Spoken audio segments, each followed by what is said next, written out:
தந்தி தொலைக்காட்சி நேயர்களுக்கு வணக்கம். நல்லதை சொல்வோம், நல்லதை செய்வோம், நல்லதே நடக்கும். ஒரு வாழ்க்கையில் நல்லது நடக்க வேண்டும் என்று சொன்னால் நல்லதை சொல்ல வேண்டும், நல்லதை செய்ய வேண்டும்.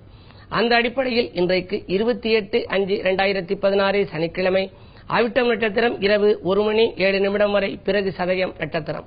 இன்றைக்கு ஒரு மிக முக்கியமான நாள். என்ன என்று சொன்னால் அக்கினி நட்சத்திர தோஷ நிவர்த்திக்கும் நாள். இன்றையோடு அக்கினி நட்சத்திர தோஷம் நிவர்த்தியாகிறது. எனவே நாளை முதல் இனி சுபகாரியங்கள் செய்பவர்கள் எல்லாம் நல்ல நேரம், நல்ல நாள் பார்த்து, சித்தயோகம் பார்த்து செய்ய தொடங்கலாம் என்று தெரிவித்து, இனி நான் இன்றைக்கு உங்களுக்கு சொல்ல இருக்கிற நல்ல கருத்து கையெழுத்தும் தலையெழுத்தும் பற்றித்தான். அதாவது கையெழுத்து எழுதுகின்றதன் மூலமாக நம்முடைய தலையெழுத்தை மாற்றலாம் என்று சொல்வதுதான் வடிவ ஜோதிடம் என்பது. பழைய ஆளுகளுடைய கையெழுத்தெல்லாம் பார்க்கணும். உலகிலே புகழ்பெற்றவர்கள் மகாத்மா காந்தியினுடைய கையெழுத்து, நேருஜியினுடைய கையெழுத்து, அண்ணாதுரையினுடைய கையெழுத்து, காமராஜருடைய கையெழுத்து, கவிஞர் கண்ணதாசனின் கையெழுத்து, ஹிட்லர், முசோலினி, இன்றைக்குள்ள அமெரிக்க அதிபர் ஒபாமா, இந்திரா காந்தி போன்றவர்களுடைய கையெழுத்தெல்லாம் நீங்கள் பரிசீலனை செய்து பார்த்தால் தெரிந்திருக்கும். பல புகழ்பெற்றவருடைய கையெழுத்துக்களை எல்லாம் நான் ஆராய்ச்சி செய்து பார்த்திருக்கிறேன். எப்படி இருக்கிறது? சிலருடைய கையெழுத்து சங்கிலி தொடர் மாதிரி இருக்கும், சிலருடைய கையெழுத்து கம்பளிப்பூச்சி மாதிரி இருக்கும், சிலருடைய கையெழுத்து முதலிலே ஆரம்பித்தால் முதல் எழுத்திலிருந்து கடைசி எழுத்து வரை இருக்கும். உதாரணமாக நல்ல கருப்பன் என்று இருந்தால் நாவிலிருந்து ஆரம்பித்து கடைசி எண் வரைக்கும் ஒரு கோடாக இருக்குமே தவிர இடையில் வராது. ஒரு கையெழுத்தை பிரித்து பிரித்து போட்டால் தொழில் பிரித்து பிரித்து நடக்கும். சில காலங்கள் சும்மா இருப்பார்கள், அப்புறம் சில காலங்களிலே அவர்கள் மீண்டும் தொழில் செய்ய தொடங்குவார்கள். விட்டு விட்டு தொழில் நடக்கும். எனவே கையெழுத்து விட்டு விட்டு இருக்கக்கூடாது. கையெழுத்து போடுகின்ற பொழுது மேல் நோக்கி போட வேண்டும். அது கீழ் நோக்கி வரக்கூடாது, குறுகக்கூடாது. மேல் நோக்கி எழுதினால்தான் வாழ்க்கை உயர்ந்து கொண்டே போகும். அதற்கு பின்னாலே அந்த கையெழுத்துக்கு கீழே சில பேர் புள்ளி வைப்பார்கள், கோடு வைப்பார்கள், இன்ட்டு குறி போடுவார்கள், பெருக்கல் குறி போடுவார்கள், சொஸ்திக் என்றெல்லாம் பல மாதிரி வடிவங்களை எல்லாம் போடுவது வழக்கம். பொதுவாக எனக்கு தெரிஞ்ச ஒருத்தர் திருச்சியிலேருந்து வந்தார், மிகப்பெரிய செல்வந்தர். அவர் பல கடைகள் வைத்திருக்கிறேன், கம்பெனிகள் எல்லாம் வைத்திருக்கிறேன்னு சொன்னார். ஆனால் கொஞ்ச காலமாக அந்த கம்பெனிகள் எல்லாம் சரியாக நடக்கல, ஜாதக ரீதியா எப்படி இருக்குன்னு கேட்டாங்க. உங்களுடைய கையெழுத்து போட்டு காமிங்க அப்படின்னு கையெழுத்து போட்டு அதுக்கு கீழே ஒரு கோடு போட்டு 2 புள்ளி வச்சார். அப்படி கோடு போட்டு புள்ளி வச்சா எப்படி அதை ஸ்டாண்ட் பண்ணி அப்படி நின்று போயிடும். ஆகையினாலே அது அப்படியே நின்று விடும். ஆகையினாலே இந்த கோடு புள்ளியை நீங்கள் எடுத்து விட்டால் மீண்டும் உங்களுக்கு வளர்ச்சி வரும் அப்படின்னு சொன்னேன். எப்படி நங்கூரம் பாய்ச்சி கடலிலே போற கப்பலை நிறுத்துறோமோ அது மாதிரி அந்த நடக்கிற தொழிலை கூட ஸ்தம்பிச்சு போகிற ஆற்றல் இந்த கோடு புள்ளி இது மாதிரி எல்லாம் வச்சோம்னா அது நிறைய கையெழுத்து போடுற வேலை அவருக்கு உண்டு. பல கம்பெனிகளுக்கு அந்த தொழில் இடையிலே நின்று போனது. பிறகு அந்த கோடு புள்ளிகளை எல்லாம் எடுத்து அதற்கு பின்னாலே கையெழுத்து போட தொடங்கிய பின்னாலே பார்த்தால் தொழில் மிக சிறப்பாக நடைபெற தொடங்கி வெற்றி நடை போட தொடங்கிவிட்டது. காரணம், இதை எதற்கு சொல்கிறேன் என்று சொன்னால், இப்படி கையெழுத்துடைய மாற்றத்தினாலே அவருடைய வாழ்க்கையிலே நல்ல வாய்ப்புகள் எல்லாம் வந்து சேர்கின்றன. சிலருடைய எழுத்து நேரெழுத்தாக இருக்கும், சிலருடைய எழுத்து சாய்வெழுத்தாக இருக்கும், சிலருடைய எழுத்து நிழல் எழுத்தாக இருக்கும், சிலருடைய எழுத்து நீட்டி நீட்டி எழுதுகின்ற ஸ்டைல் எழுத்தாகவெல்லாம் இருக்கலாம். ஆகையினாலேதான் நேரெழுத்து, சாய்வெழுத்து, நிழல் எழுத்து, நீட்டி நீட்டி எழுதுகின்ற ஸ்டைல் எழுத்து, கூரெழுத்து, கோபுரம் போல் உயர்ந்த எழுத்து, கோட்டிற்கும் கீழேயே எழுதும் சிலர் எழுத்து. சிலருடைய எழுத்தை பார்த்தீங்கன்னா இந்த பேப்பர்ல கோடு போட்டிருக்கும், கோட்டுக்கு மேலே எழுத மாட்டாங்க, கோட்டுக்கு கீழே நடுவில் எழுதிக்கிட்டு வருவாங்க. யார் எழுதும் எழுத்தாக இருந்த போதும் அவர் குணங்கள் அதற்குள்ளே பதிந்து போகும். அந்த எழுத்தை பார்த்தாலே அவருடைய குணம் தெளிவாக தெரிந்து போய்விடும். பாரினிலே வெற்றி கண்ட மாந்தர் கையால் பதிவான எழுத்துகளால் தெரிந்து கொள்வோம். மகாத்மா காந்தியினுடைய அந்த எழுத்தை பார்த்தால் அவருடைய வாழ்க்கையினுடைய பிரச்சனைகள் அதிலே இருப்பதை நீங்கள் கண்டுகொள்ளலாம். ஹிட்லர், முசோலினி எல்லாம் அவர்கள் எப்படியெல்லாம் ஆட்சி செய்தார்களோ அதற்குரிய தன்மை அந்த கையெழுத்திலேயே நாம் அறிந்து கொள்கிற விதத்திலேயே இருக்கிறது. ஆகையினாலேதான் நாம் கையெழுத்து போடுகின்ற பொழுது அதிலே கீழே கோடு புள்ளி போன்றவைகள் வரக்கூடாது, மேல் நோக்கி இருக்க வேண்டும், கடைசி எழுத்து அது உயர்ந்து இருக்க வேண்டும். அப்படியெல்லாம் சில மாற்றங்களை நீங்கள் செய்து பார்த்தால் உங்களுடைய கையெழுத்துகளையும் நீங்கள் எழுதி எப்படி இருக்கிறது என்று பாருங்கள். இல்லையென்றால் அதில் சிறு மாற்றங்களை செய்து அதன் மூலமாக உங்களுக்கு வருகிற நன்மைகளை எல்லாம் நீங்கள் தெரிந்து கொள்ளலாம் என்ற கருத்தை தெரிவித்து இனி இன்றைய ராசி பலன்களை இப்பொழுது உங்களுக்கு வழங்கப் போகின்றேன். மேசராசி நேயர்களே, உங்களுக்கெல்லாம் தொழில் வளர்ச்சி மேலோங்கும் நாள். இன்றைக்கு தொகை எதிர்பார்த்த இடத்திலிருந்து உங்களுக்கு வந்து சேரும். தனாதிபதியாக விளங்கும் சுக்கிரன் சொந்த வீட்டிலே சஞ்சரிக்கின்றார். ராசிநாதன் செவ்வாயும் 8ஆம் இடமாக இருந்தாலும் கூட தனக்குரிய வீட்டில் இருப்பதால் ஆரோக்கிய தொல்லை அகலும். மாற்று மருத்துவத்தால் உங்கள் உடல்நலத்தை நீங்கள் சீராக்கிக் கொள்வீர்கள். அரசியல் ஈடுபாடு கொண்டவர்களுக்கெல்லாம் புதிய பொறுப்புகள் வந்து சேரும். உறவினர்கள் மூலம் உங்களுக்கு நல்ல செய்திகள் காலை நேரத்திலேயே வந்து சேரப்போகிறது. வரவு திருப்திகரமாக இருக்கும். இந்த நாள் உங்களுக்கு ஒரு இனிய நாள். ரிஷபராசி நேயர்களே, உங்களுக்கெல்லாம் உற்சாகத்துடன் பணிபுரிகின்ற உன்னதமான நாள்.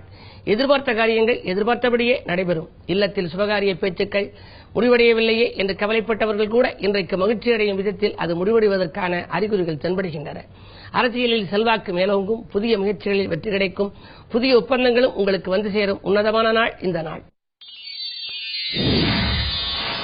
மிதுனராசி நேயர்களே, உங்களுக்கெல்லாம் சந்திராஷ்டமம். எதை செய்தாலும் யோசித்து செய்ய வேண்டும்.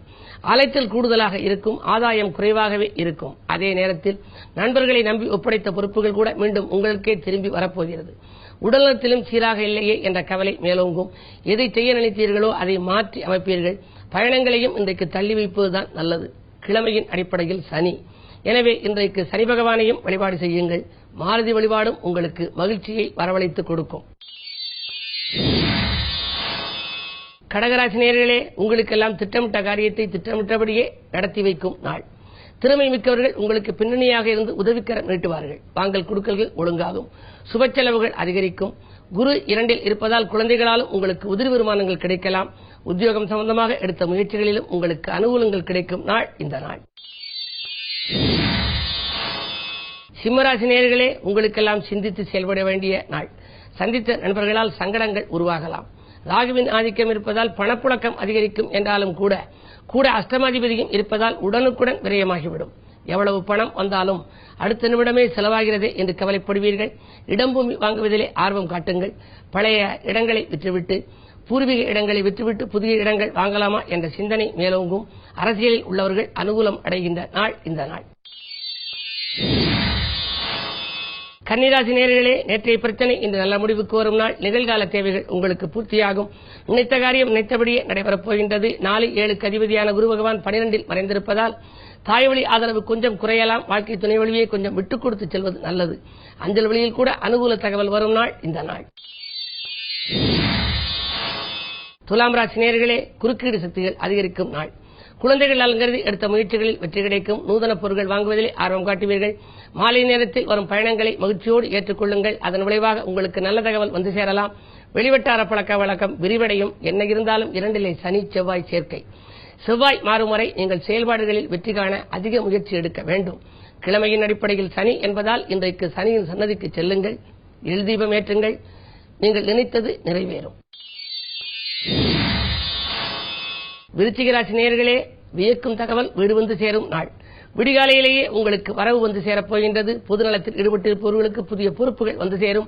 திருமண முயற்சிகளிலும் உங்களுக்கு வெற்றி கிடைக்கும். திரவிய லாபம் உண்டு. ஆரோக்கியம் சீராகி ஆனந்தப்படுத்தும். விலகிச் சென்ற உடன்பிறப்புகள் விரும்பி வந்து சேர்வார்கள். 3ஆம் நபரை நம்பி முயற்சியில் இறங்கி அதனால் தாமதப்பட்ட காரியங்கள் இன்று தடையின்றி நடக்கப் போகின்றது. கடன் சுமை குறையும். கவலைகள் தீரும். இந்த நாள் ஒரு இனிய நாள்.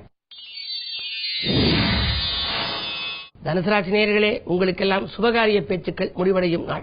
சொல்லை செயலாக்கி காட்டுவீர்கள். தொகை கேட்ட இடத்திலிருந்து கிடைக்கும்.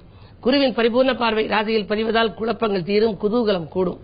அது மட்டுமல்ல, எதிர்பாராத தனவரவும் உண்டு. பல நாட்களாக வராத பாக்கிகள் இன்று வசூலாகி உங்களுக்கு ஆச்சரியம் அளிக்கும். புதிய ஒப்பந்தங்களில் கையெழுத்திடும் உன்னதமான நாள் இந்த நாள். மகர ராசி நேயர்களே, ஜென்ம சந்திரன். எனவே எதை செய்தாலும் நீங்கள் யோசித்து செய்வது நல்லது. 8இலே ராகு. விரயம் காத்திருக்கும். எதை செய்தாலும் ஒரு முறைக்கு பல முறை யோசித்து செய்தால் ஓரளவு விரயங்களிலிருந்து நீங்கள் தப்பிக்க இயலும். குரு அஷ்டமத்தில் இருப்பதால் குழப்பங்கள் தான் கூடுதலாக இருக்கும். குழந்தைகளை நம்பி செயல்பட வேண்டாம். குழந்தைகளின் முன்னேற்றம் கருதி எதிர்கால நலன் கருதி நீங்கள் ஏதேனும் திட்டங்கள் தீட்டியிருந்தால் அது ஓரளவு வெற்றி பெறக்கூடிய வாய்ப்பு உண்டு. உங்கள் மேற்பார்வையில் குழந்தைகளை வைத்துக் கொள்ளுங்கள். வாகன பழுது செலவுகள் அதிகரிக்கலாம். பழைய வாகனங்களை கொடுத்துவிட்டு புதிய வாகனங்கள் வாங்கும் முயற்சியில் ஒரு சிலர் ஆர்வம் காட்டுவீர்கள். வீடு மாற்ற சிந்தனைகள் மேலோங்கும். இந்த நாள் உங்களுக்கு இனிய நாளாக அமைய சனி பகவான் வழிபாட்டை மேற்கொள்ளுங்கள். கும்பராசி நேயர்களே, ஜென்மத்திலே கேது. பயணங்களால் பலன் கிடைக்கும் நாள். பக்குவமாக பேசி காரியங்களை சாதித்துக் கொள்வீர்கள். பக்கத்தில் உள்ளவர்களால் ஏற்பட்ட சிக்கல்கள் அகலும். புதிய ஒப்பந்தங்கள் அலைமோதும். பாக பிரிவினர்கள் கூட சுமூகமாக முடியலாம். 3க்கு அதிபதி செவ்வாய் வக்ர இயக்கத்தில் இருப்பதால் உடன்பிறப்புகளால் ஒரு சிலருக்கு தொல்லைகள் ஏற்படலாம், விட்டுக் கொடுத்து செல்வது நல்லது. மீனராசி நேயர்களே, தேக ஆரோக்கியத்தில் தெளிவு பிறக்கும் நாள். தேங்கி நின்ற காரியங்கள் இன்று சுறுசுறுப்பாக நடைபெறும். நீங்கள் புது முயற்சிகளில் ஈடுபட்டிருந்தால் அந்த முயற்சிகள் வெற்றி பெறும் அளவுக்கு இன்றைக்கு கிரக நிலைகள் சாதகமாகவே விளங்குகிறது. நாளை 7க்கு அதிபதியான புதன் 2ஆம் இடத்திலே இருக்கின்ற பொழுது தாய் வழி ஆதரவும் கிடைக்கும். வாழ்க்கை துணையாலும் உங்களுக்கு வரவுகள் வந்து சேரலாம். கல்விக்காகவும் கலைக்காகவும் ஏதேனும் முயற்சி எடுத்திருந்தால் அந்த முயற்சியிலும் உங்களுக்கு வெற்றி கிடைக்கும். வியாபார விரோதங்கள் விலகும். 6லே குரு இருந்தாலும் கூட அவரோடு ராகு இணைந்திருப்பதால் அஷ்டலட்சுமி யோகம் செயல்படப் போகின்றது. எனவே வருமானம் 2 மடங்காக உயரும். இந்த நாள் உங்களுக்கு ஒரு இனிய நாள். மேலும் விவரங்கள் அறிய தினத்தந்தி படியுங்கள்.